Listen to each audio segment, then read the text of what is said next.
And I said, well, what do you have? He said, we got a bunch of Fender amps, and we got this Dumble steel string singer, it was called. But it was a Dumble. I'm like, oh, okay. So I get off the phone and say, I don't even know what that is. I don't know what to bring with me to fix the thing if it's broken. So I've got Howard Dumble's phone number, and I call him, and he answers the phone. Just, hello, I said, is this Howard Dumble? He says, yeah. I said, well, this is Bruce Egnater. He didn't know who I was. As I'm going to work on Stevie Ray Vaughan's gear, and he's got a steel string singer. What is that? Now, in the United States, Dumble was like God. You don't talk to, he's like the wizard. You don't talk to Howard Dumble. And when I call, he answers the phone. It's like, okay. And I said, can you tell me what this thing is? I have to go look at it. And he starts going into this big, long technical explanation of, paraphase inverters and all this crap, technical things. And I got off the phone and it's like, okay, well, he just described a Fender Twin with an SVT power amp. So I took all the stuff, an Ampeg SVT. So I take all the stuff that I would need for that.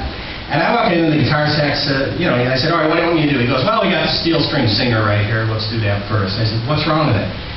And he goes, it just doesn't sound right. And I was like, I said, well, I actually called Howard Dumble and talked to him, and he described what it was, so I should have what I need. He goes, what do you mean you talked to Howard Dumble? God goes, how'd you do that? So I had his phone number, and I called him. He's like, let me see that phone number. And he looks at it, and the guy flips out. He starts swearing and, kind of flipped out. He says, we prepaid him for 2 amps 2 years ago, and that guy won't answer our goddamn phone. So here's Howard Dumble will answer the phone for me, and he won't answer the phone for Stevie Ray Vaughan. So he's hiding out because he took his money. He's not going to pay him for the amp. He's not going to give him the amps or whatever he was going to do. So he flips out and he runs off and he says, I'm going to take care of this right now. So I look at the amp. It's like, all right. And it's a big, heavy thing with 6 6550 power tubes, which is what an SVT is. So I take it apart and it's like, okay, this is a Fender preamp, and it's not like an SVT. It's an SVT. It's an amp chassis out of an SVT in a box with a Fender preamp. And it sounded great. It was a 300-watt twin, so, it sounded tremendous. So I fixed that, which was cool. I was able to do that. And he comes back, and he's like, all right. And I said, everything okay now? He's like, yeah, it's handled. All right, what else do you want me to do? Now, bear in mind, this is Stevie Ray Vaughan. To me, this is like, he's the other guy. There's Howard Dumble and there's Stevie Ray Vaughan, and those are the guys. I walk into the theater, and he's got a wall of Fender amps from there to here, stacked too high, every combo you can imagine.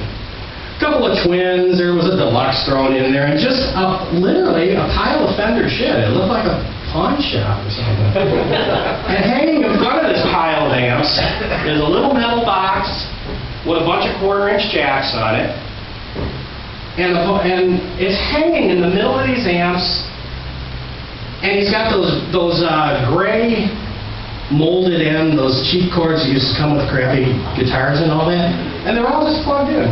Every amp's just this box with a bunch of cords. Cord comes out of that metal box to a wah-wah, his little overdrive pedal, and that was it. That was Stevie Ray Vaughan's setup. One cord went over to the steel string singer. He had a Fender Vibratone, which was like a little Leslie speaker that Fender used to make with the rotating thing in it. It was just like that. It was just sitting up on top of there. And it's all plugged in, and that's it. That's the magic of Stevie Ray Vaughan, was just this pile of junk. I think they all worked, I don't know. So I see well, okay. I said, what do you want me to do here? And he points to this one, and it's called a Fender Concert. And it's like a super reverb chassis with one 15-inch speaker. And he said, let me show you what's wrong with this one. He goes, he just bought this yesterday on the road. He would buy amps on the road and just take that one out and throw that one in there and plug it in and just play. He didn't even care what he had. Could have been 1 or 10, and it was still him. So the guy takes the cord and goes, let me show you this. And he plugs it in, and plugs in the guitar, and he takes his hand and goes like this across all the knobs, and just turns everything full up, puts the neck pickup on the guitar, and goes, and sounded like that. He goes, that doesn't, he goes, how's that sound? I said, not great. He goes, well, he goes, Stevie doesn't like all, he says, you hear all that bass? I said, yeah. He goes, Stevie doesn't like all that bass. And you're already guessing what I did. He said, Stevie doesn't like all that bass. Is there anything you can do about it? And I go, I don't know, I got an idea. And I turn the bass knob down, and he goes, boom. That's it. Okay, that's $200, you know.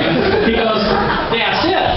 The problem is that Stevie wants to see the knob on 10, but he wants it to sound like it's on 2. So I need you to go inside and do something so that the knob can be all the way up and it sounds like that.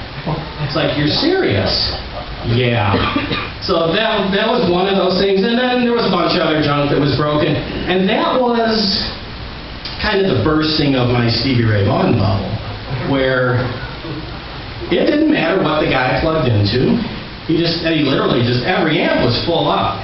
They just went along and went like that, and then he plugs it, and it was just the most absurdly loud thing. They didn't need a PA. In fact, the PA had to compete with him. All that kind of stuff. And he also had, because it was so loud, he had truck mud flaps. Those ones with the girls on them, like the front of a PV 5150, that's actually a mud flap picture, and they had those stacked up so he wouldn't kill everybody in the front row. But that was the magic of Stevie Ray Vaughan, so I don't know, that was kind of a life-changing experience. And what else? I don't know, there's some other. Yeah, well, oh, okay. How I got into guitar amps. Does anybody care? Yeah. Okay, good. Before you answer. When I was a teenager, I started fooling around with stuff. I eventually went to college. I got an engineering degree. Trust me, you don't need an engineering degree to make guitar amps. But it helped back then. And I would fool around with stuff. I was very much into, at that time, it was Yes and Emerson, Lake and Palmer and the progressive rock stuff. Al Di Meola was one of my favorite players, and we'll have to play just like him. Yeah. So that's what I did when I was a teenager, probably 16, 17. I started getting into fooling around with amps and things like that, and eventually I learned enough to start fixing things and opened a little repair shop, because that's just what you did.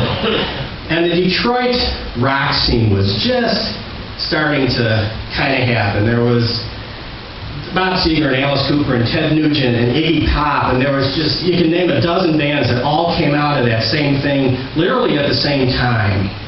A lot of them got famous, a lot of them, who knows what happened. And the MC5 was one of them, that was kind of cool.